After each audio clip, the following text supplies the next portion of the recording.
Reverendo Diácono, queridos irmãos e irmãs, neste domingo a liturgia da palavra é muito rica.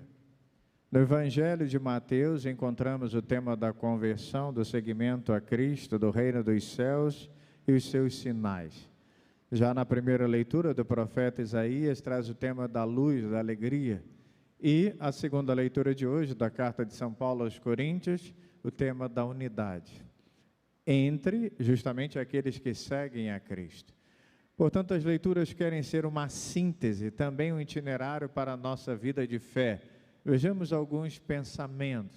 Primeiro ponto é sobre a conversão e o reino de Deus. Falar da conversão, do reino dos céus, do reino do Pai, do reino de Deus, implica para nós o anúncio, mas ao mesmo tempo nós entendemos que a nossa conversão ela ainda está inacabada diante do anúncio do reino.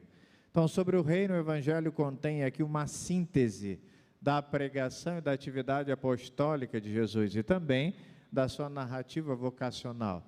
No versículo 18, mostra Jesus chamando alguns para se tornarem discípulos, apóstolos.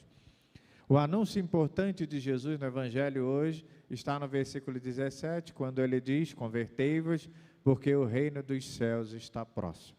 Mateus, o evangelista, procura mostrar Jesus, então, como Messias, na qual se realizam as profecias do Antigo Testamento.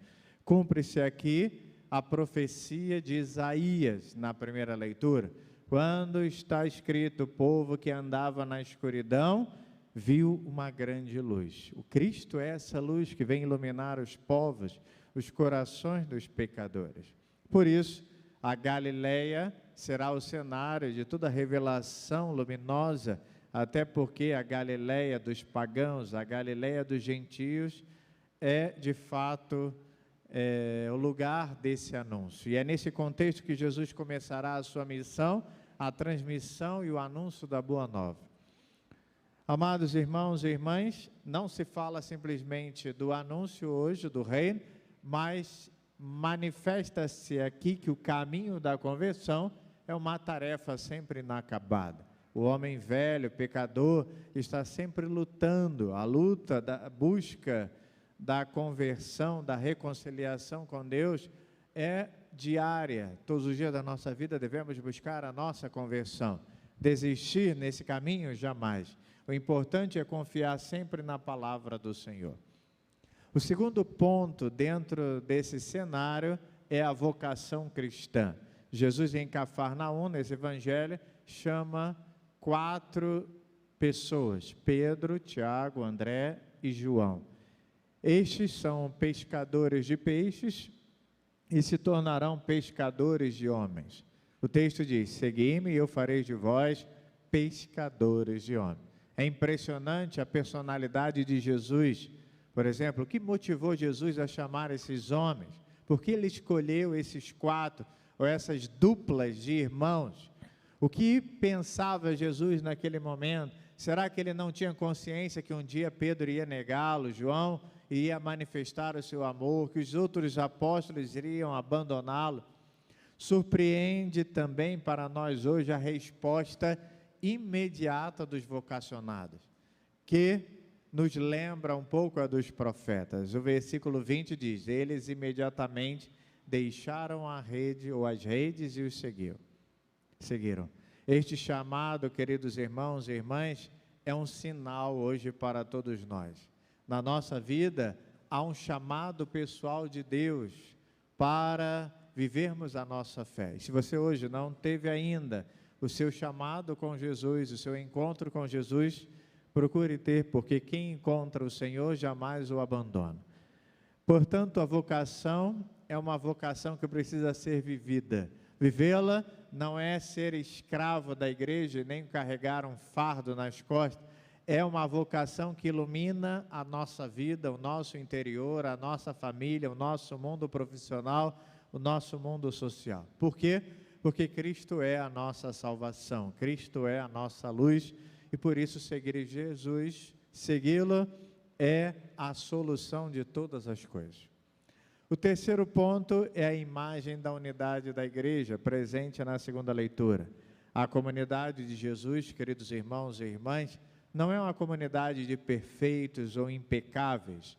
O que vale entre nós é a soma de todas as qualidades e defeitos, de todas as virtudes e falhas, de todos os compromissos e desistências, de todo o amor e desamor, de toda a fé e até mesmo das descrenças.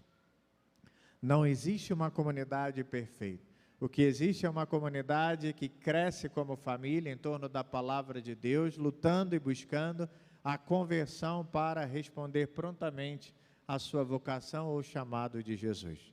Irmãos, o que existe entre nós é muito mais o que nos une do que o que nos divide. O que vivemos é muito mais aquilo que nos une. Mesmo diante das imperfeições, dos pecados, das situações diversas, na balança da vida sobressai aquilo que nos une. O amor, a solidariedade, a fraternidade e tantas outras coisas. Por isso não deixemos que o pecado nos desuna, mas devemos buscar no amor a unidade da nossa vida de fé. E 3 aspectos fundamentais dentro dessa meditação de hoje primeiro, o reino dos céus implica arrependimento. Versículo 17 do Evangelho diz: arrependei-vos, porque o reino de Deus está próximo. Então, com a chegada do reino de Deus, Jesus exige de cada um de nós uma mudança significativa. As pessoas não podem permanecer como estão, ou seja, a fé que recebemos de Cristo precisa ser acompanhada de arrependimento ou da rejeição do pecado. Quem vive para ou no pecado estará rejeitando a fé, rejeitando o reino, rejeitando o próprio Jesus. A segunda questão, o reino dos céus implica seguir a Cristo. A primeira é o reino dos céus implica o arrependimento. O reino dos céus implica seguir a Cristo. Uma completa a outra. Deixar o pecado, abandonar o pecado e voltar-se para Deus. Jesus deixa claro que o caminho para o verdadeiro discípulo não é simples. O caminho para o verdadeiro discípulo não é fácil, mas é necessário. E o terceiro, o reino dos céus implica levar os outros a Cristo.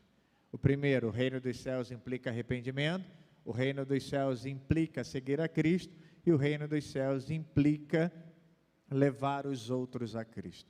Os discípulos foram confrontados hoje, nesse evangelho, com um apelo bastante específico.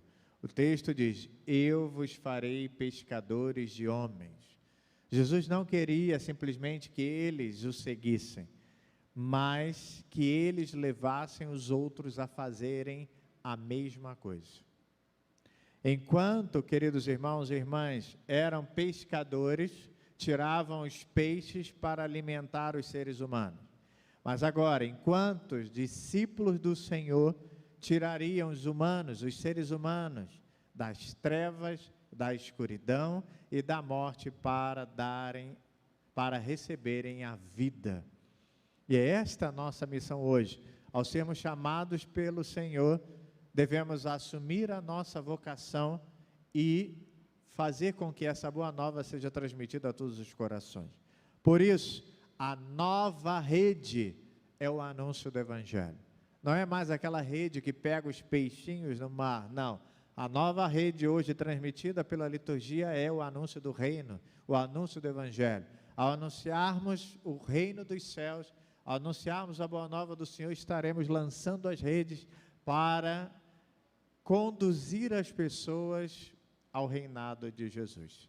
E esta semana, queridos irmãos e irmãs, celebramos vários santos mártires, inclusive, que entregaram a sua vida por Jesus. Tudo acontece por amor. São Sebastião, que celebramos, só entregou a sua vida a Jesus, morreu como mártir por amor. Santa Inês, que celebramos também esses dias, entregou a sua vida por amor. E todos os outros santos, todos. Eu posso perguntar a vocês, quem ama Jesus aqui, levanta o braço. Tem gente que não levantou, deve ser porque está dormindo, né?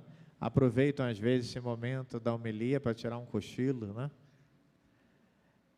E é interessante que Santa Gema Galgani, ela diz assim: quem verdadeiramente ama, vocês disseram que amam, quem verdadeiramente ama, voluntariamente sofre. E é justamente isso. Lembremos aquilo que o próprio Jesus disse: quem quiser me seguir, renuncie a si mesmo, tome a sua cruz, depois vem e segue. Por quê? Porque o destino das almas escolhidas é justamente o caminho do sofrimento, o caminho da cruz e o caminho do céu. Não podemos chegar aos céus se não carregarmos a nossa cruz. O sofrimento faz parte da nossa vida. Por isso que esses santos se lançaram à morte, se lançaram a morrer, se lançaram diante das mãos de Deus, porque o amam verdadeiramente. Qual é o maior mandamento? Amar a Deus sobre todas as coisas e ao próximo como a si mesmo. E outra santa, Santa Rosa de Lima, também traz uma frase que talvez resuma tudo aquilo que nós estamos vivendo hoje nesta liturgia. Ela diz assim: saiba que o maior serviço que o homem pode oferecer a Deus é ajudar a converter as almas. E é o que nós estamos falando. Somos chamados a sermos como os apóstolos, anunciadores do Evangelho. Nós somos hoje aqueles que estão lançando as redes para conduzir o povo, ou melhor, as almas, para o céu. Por isso, queridos irmãos, quando essas coisas acontecem, anunciamos a eficácia do Evangelho. A eficácia do Evangelho tem sentido quando resgatamos essas pessoas. E a partir daí, anunciamos a vitória de Jesus ressuscitado.